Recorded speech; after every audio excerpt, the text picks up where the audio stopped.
오늘은 기독교에서 자주 언급되는 영적 전쟁이라는 개념에 대해 이야기해보겠습니다. 많은 신자들이 일상에서 겪는 어려움이나 갈등을 영적 전쟁의 결과로 해석하곤 하는데 과연 이런 관점이 논리적으로 타당한지 함께 살펴보겠습니다. 먼저 가장 기본적인 질문부터 해보죠. 기독교에서는 하나님을 전지전능하고 모든 것을 아시며 완전히 선하다고 말합니다. 그런데 이런 하나님이 왜 전쟁을 벌이는 걸까요?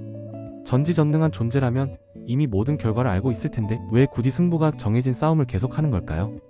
이는 마치 결과를 이미 정해놓고 연극을 하는 것과 같습니다. 진정한 전능자라면 전쟁이라는 형식 자체가 불필요하죠.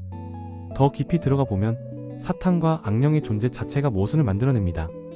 기독교 교리에 따르면 하나님은 모든 피조물의 창조자입니다. 당연히 사탄도 하나님이 만든 존재죠. 그렇다면 사탄이 존재하고 활동할 수 있다는 것 자체가 하나님의 허락 하에 이루어지는 일입니다. 자신이 만든 창조물과 싸우는 신이라는 설정은 논리적으로 이해하기 어렵습니다.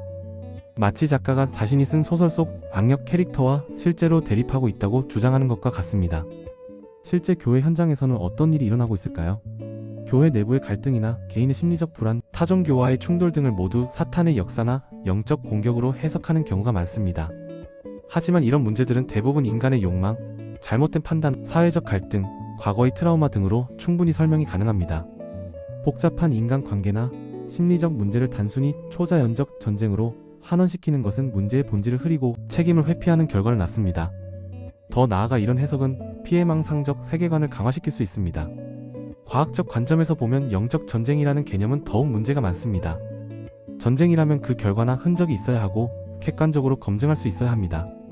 하지만 누군가가 귀신에게 공격당했다고 주장하는 경우도 실제로는 수면마비나 뇌기능 장애, 정신적 트라우마로 설명이 가능한 현상들입니다. 물리적 증거나 반복 가능한 사례 없이는 영적 전쟁이라는 개념은 설명력이 부족한 주장에 불과합니다. 더 우려스러운 점은 이런 담론이 종교적 권위를 강화하는 수단으로 사용된다는 것입니다. 신자들에게 너는 지금도 사탄과 싸우고 있다. 목회자나 교회에 순종하지 않으면 사탄에게 지는 것이다 라는 메시지를 전달함으로써 비판적 사고보다는 복종과 두려움에 기반한 신앙을 유도합니다. 실제로 이단이나 극단적인 종교 집단들이 영적 전쟁 개념을 악용하여 신자들을 통제하는 경우도 자주 목격됩니다. 마지막으로 가장 심각한 문제는 신의 정의와 선함에 대한 모순입니다. 영적 전쟁의 피해자는 결국 인간입니다. 사람들이 병들고 실패하고 죽는 것을 사탄의 공격이라고 설명하면서 동시에 그런 사탄의 활동을 방관하는 하나님은 과연 선하고 정의로운 존재일까요? 결국 사탄이 할 수 있는 일을 허락하는 신, 또는 고통을 통해 자신의 계획을 이루려는 신이라는 결론에 도달하게 되는데 이는 신의 선함과 정의로움이라는 기본 속성을 심각하게 훼손합니다. 이런 분석을 통해 우리가 알 수 있는 것은 영적 전쟁이라는 개념이 현대적 이성과 논리로 검토했을 때 여러 모순을 드러낸다는 점입니다. 물론 종교적 믿음은 개인의 자유이지만 그 믿음이 논리적 모순을 안고 있다면 한 번쯤은 비판적으로 검토해볼 필요가 있지 않을까요?